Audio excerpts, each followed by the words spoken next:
इलेक्शनी जलसे आपके सदर मोहतरम, मेरे अपने सरपरस्त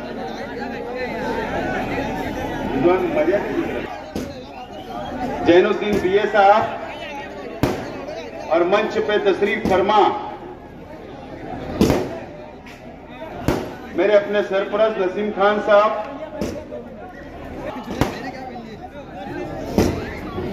पार्टी के तमामी जिम्मेदारान और इस गुरुवार वार्ड के मेरे तमामी जिम्मेदारान और मेरे सामने तशरीफ फरमा मेरे तमामी बुजुर्ग हजरात, तमामी मेरे नौजवान साथी और प्लास्टिक और गिट्टी का धंधा व्यापार करने वाले मेरे तमामी साथी, और जहां तक मेरी आवाज जा रही है ऐसी मेरी मां और बहनें, सबसे पहले मैं इस गुरुवार वार्ड की आवाम को सलाम करता हूं। आपने जो आज ये जलसे को कामयाब किया, मेरा सपोर्ट करने के लिए आप लोग हजारों की तादाद में यहां पर जमा हुए और जिस अंदाज में आप लोगों ने मेरा इस्तकबाल किया, मैं तमामी गुरुवार वार्ड की आवाम का, तमामी जिम्मेदारान का बहुत बहुत शुक्रिया अदा करता हूं। और मेरे वो तमामी साथी जिनका आज मेरी पार्टी के अंदर प्रवेश हुआ, इस्तकबाल हुआ, ऐसे तमामी मेरे साथियों का भी मैं बहुत बहुत इस्तकबाल करता हूं। हमारा अपना ये दूसरा इलेक्शनी जलसा है। पहला इलेक्शनी जलसा हम लोगों ने खयाबान निसार चौक पर लिया और दूसरा इलेक्शनी जलसा आज हम लोग कर रहे हैं आपके अपने इलाके के अंदर। लाइव चला रहा है मालेगांव शहर की आवाज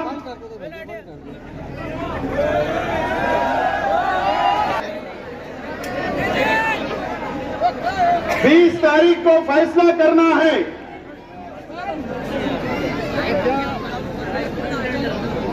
कि आइंदा 5 साल के लिए इस शहर का एमएलए कौन होगा।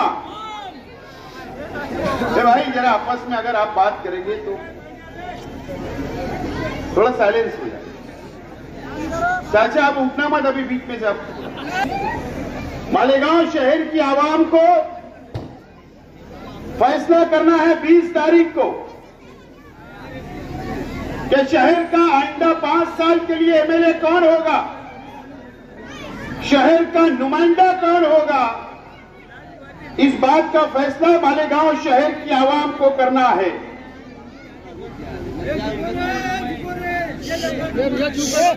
हमारे अपने जो मुखालिफ हैं, मैं उनकी बातों को सुन रहा हूं, समझ रहा हूं और शहर भी समझ रहा है और अपनी आंखों से देख रहा है।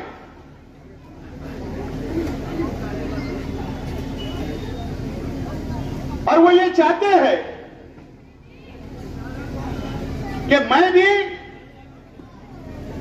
उनकी तरह जबान इस्तेमाल करूं, मैं भी रास्ते से भटक कर तकरीर करूं। ये अपनी उन लोगों की ये दिली ख्वाहिश है। मुफ्ती इस्माइल साहब ने तो झूठ की दुकान खोल कर रखी है।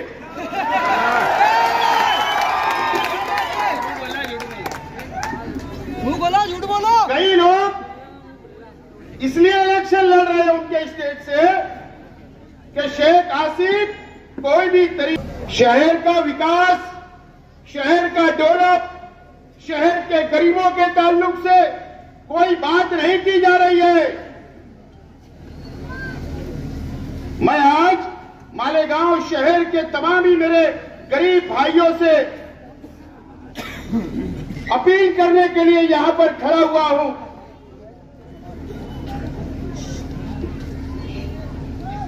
क्या आप लोगों के लिए इलेक्शन बहुत अहमियत का है? आप लोगों के लिए शेख रशीद साहब ने अपनी जिंदगी भर, अपनी सियासी और समाजी जिंदगी में हमेशा आप लोगों को लेकर चला, आप लोगों का ख्याल रखा, आप लोगों के साथ रहे, आप लोगों के दुख और सुख में शेख रशीद साहब हमेशा साथ देते रहे। शेख रशीद साहब के इंतकाल के बाद कई लोगों ने प्लानिंग शुरू कर दी थी। कई लोग ये समझने लगे थे कि अब शेख रशीद साहब इस दुनिया में नहीं है और एक कांटा शेख रशीद परिवार का है, वो शेख आसिफ है और इसको रास्ते से हटाना जरूरी है। ऐसी प्लान कई लोगों ने कर चुका था। शेख आसिफ को भी उन लोगों ने समझा ही नहीं था और शेख आसिफ को समझने के लिए अभी आप लोगों को बहुत देर लगेगी, बहुत देर लगेगी। और मुझे समझने की कोशिश भी मत करना। क्या बात है? मुझे कोई लोग समझने की कोशिश भी मत करना।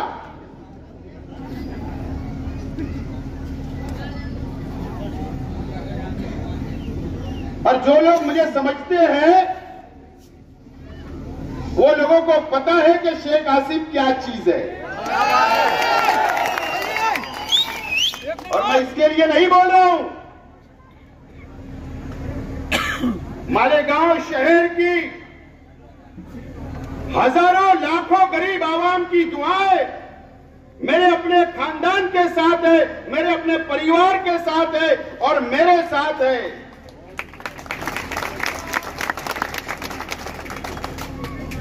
आप लोगों की दुआएं हैं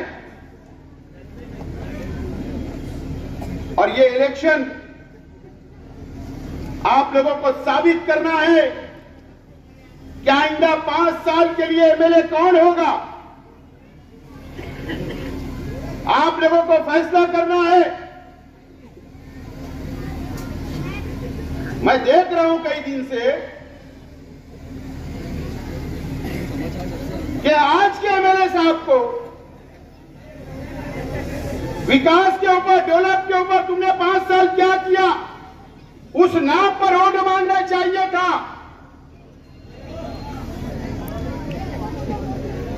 लेकिन आज के एमएलए साहब ने पहले क्या कहा,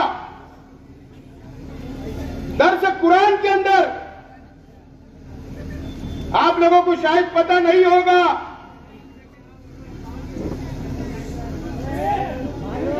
जामा मस्जिद से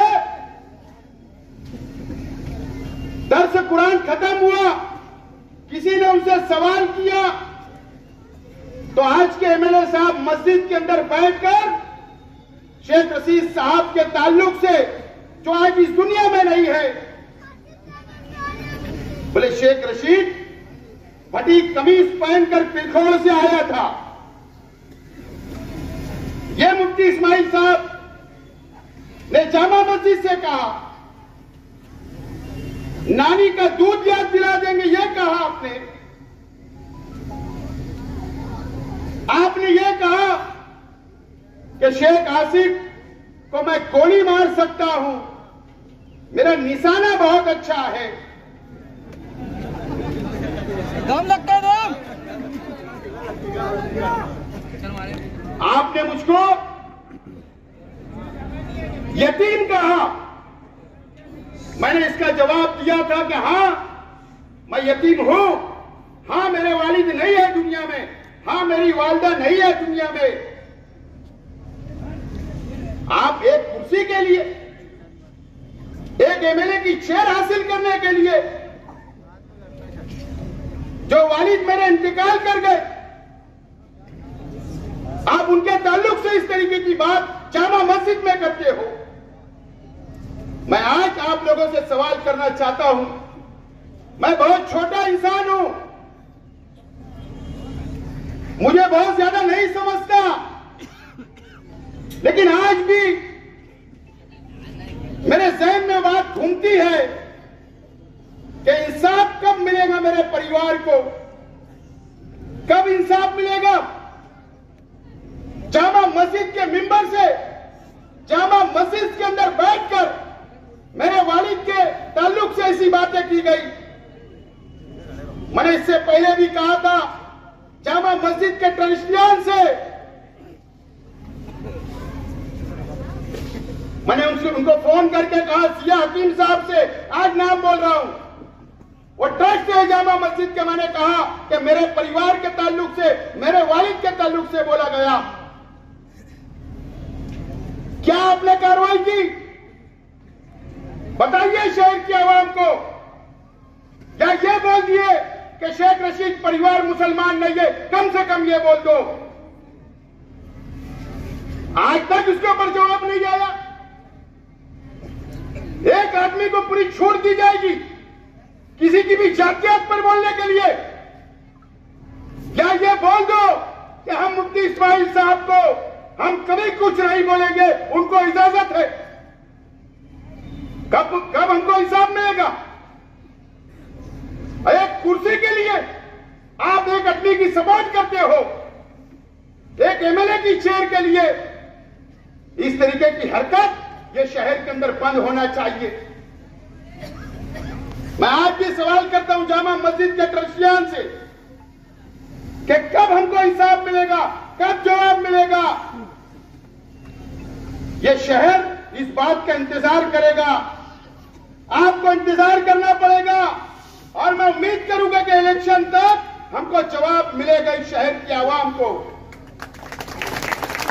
मैं उम्मीद करूंगा कि जवाब मिलेगा।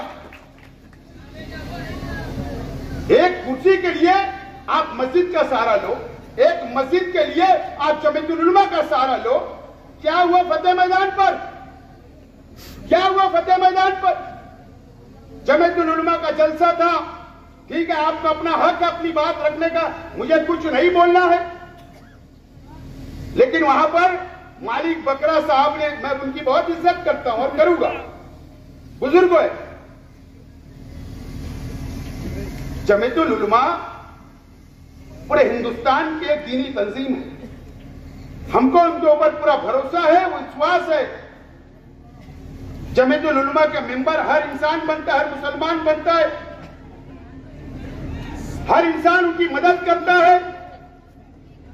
जब तुम रिलीफ लेके जाते हो, उस जमीयतुल उलमा के स्टेट से मालिक सेठ बकरा ने क्या कहा कि शेख आसिफ के खिलाफ इतनी ओढ़ दो कि शेख आसिफ बह जाए।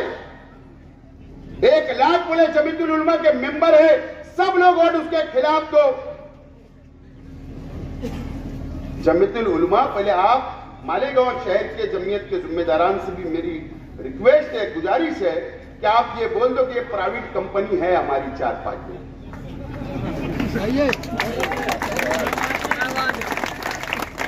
शेख आसिफ को इतनी ओढ़ मुफ्ती इस्माइल साहब को दो कि शेख आसिफ बह जाए। अरे तुम मजहब का सहारा ले रहे हो, दीनी तंजीम का सहारा ले रहे हो, मस्जिद का सहारा ले रहे हो। जुमा के दिन यहां जलसा था,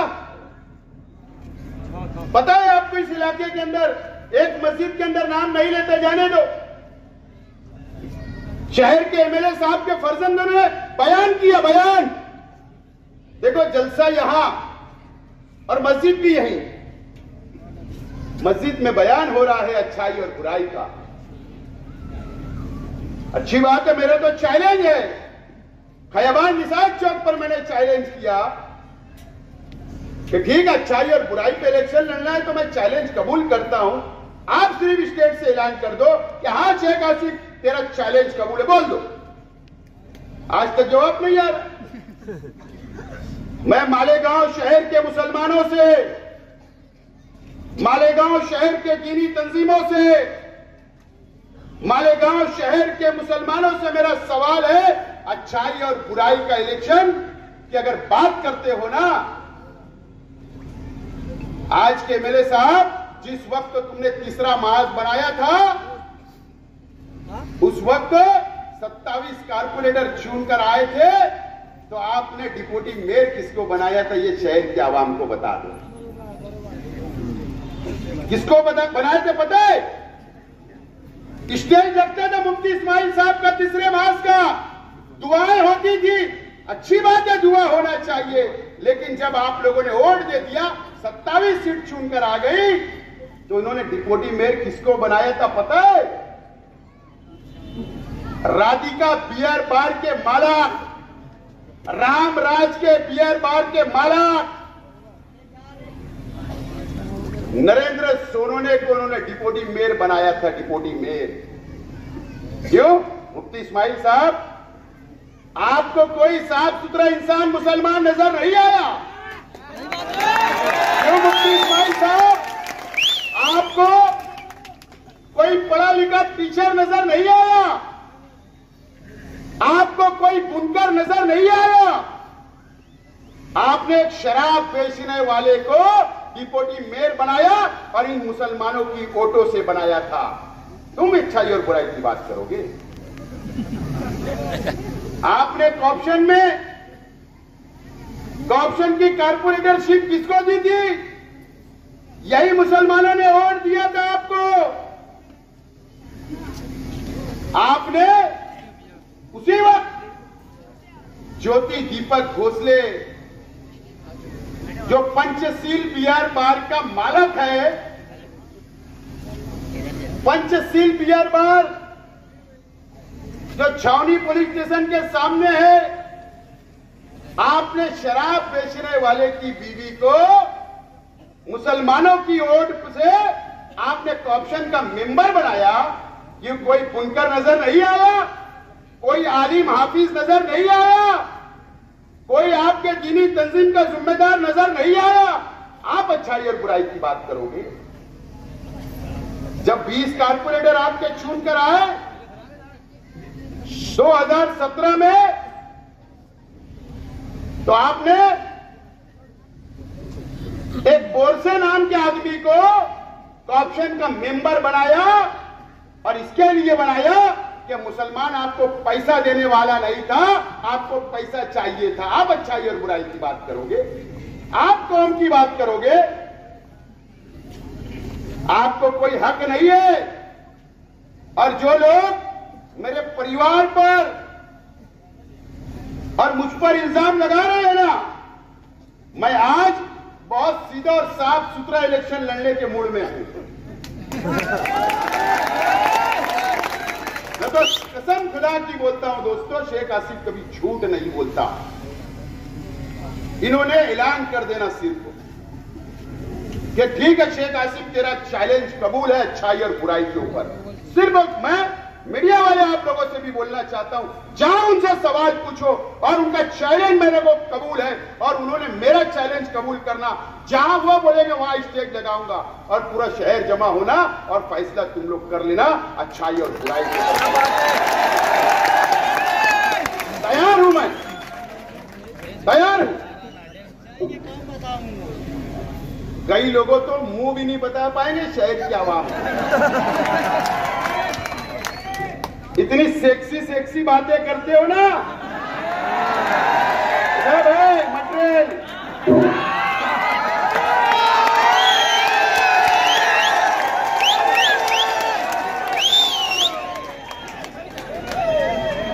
कर लो चैलेंज कबूल, कर लो चैलेंज कबूल। दूध का दूध और पानी का पानी हो जाएगा।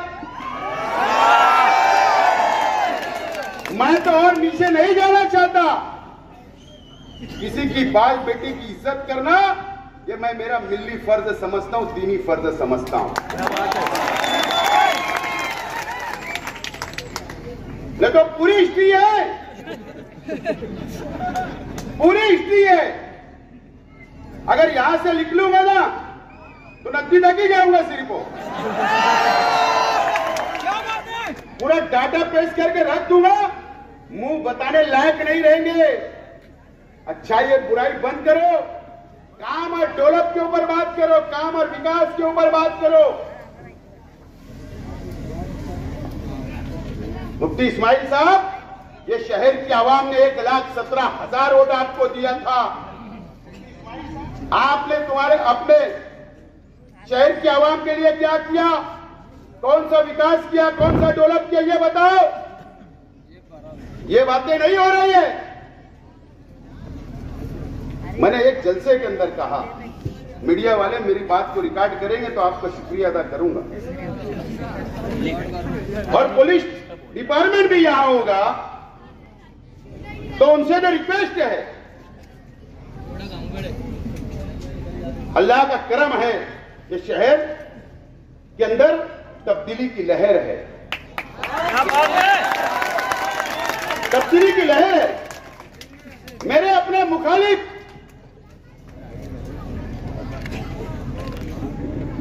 कुछ ना कुछ पाखंड कर सकते हैं। मैं बार बार बोलूंगा कि आज के एमएलए, फिर मैं बोल रहा हूं पुलिस डिपार्टमेंट से उनको सिक्योरिटी दो, उनका नॉमिनेशन हो गया, उनके पीछे कैमरा लगाओ, मेरे पीछे भी कैमरा लगाओ, मेरे परिवार के लोगों के ऊपर भी कैमरा लगाओ। ये ऐसी हरकत कर सकते हैं कि शेख आसिफ के लोगों ने, शेख आसिफ के वर्करों ने मेरा पैजामा खींचा, मेरा कुर्ता खींचा, मुझे कालिक मारा, मुझे गोबर मारा, मेरे ऊपर हाथ उठाया, मेरी बदतमीजी की। इस तरीके का पाखंड कर सकते हैं और मीडिया वालों को बुलाकर झूठी कंप्लेंट दी जा सकती है और मेरा इलेक्शन खराब करने की कोशिश की जा सकती है और आपस में लड़ाने का काम इस शहर के अंदर किया जा सकता है आवाम को। इसलिए मैं पुलिस डिपार्टमेंट से गुजारिश करता हूं, अपील करता हूं, इलेक्शन ऑफिसर से अपील करता हूं कि वो उम्मीदवार है मेरे मोतबर, उनको भी कैमरा दो, मुझे भी कैमरा दो, लेकिन ये झूठा और ये पाखंड करने वाले हैं ये नॉन मालेगांव शहर की आवाम भी करे। मुझे आज उनके खास आदमी ने कहा आके बेचारे, मैं उसका शुक्रिया अदा करता हूं कि ऐसी प्लानिंग हो रही है।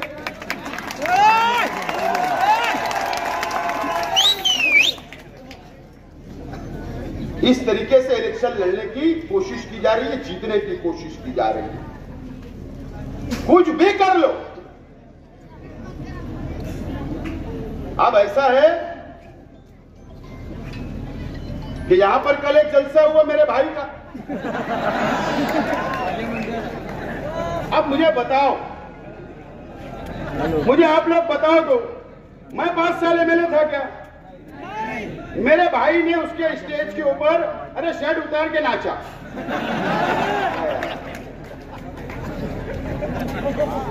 हरा कलर से नहाया हुआ था मेरा भाई। हिसाब किससे मांगना? आज के एमएलए से मांगना ना कि मैं एमएलए है क्या? वो कल मेरे खिलाफ, असल में इनको भी स्क्रिप्ट लिख कर दिया जा रहा कि तू भी स्टेज लगाकर शेख आसिफ के खिलाफ खोल कर रहा बेचारा, जितना चाबी भरेंगे उसकी गाड़ी चलेगी। और ये हमारे न्यायालय अहमद साहब की फर्जत है। दुखकर ये भी आज बहुत जज्बात में तकरीर कर रही थी, मैं न्यायालय अहमद की बेटी हूं, मैं मौलवी मोहम्मद उस्मान की पोती हूं। तो मौलवी मोहम्मद उस्मान साहब को तो इज्जत रखना थोड़ा।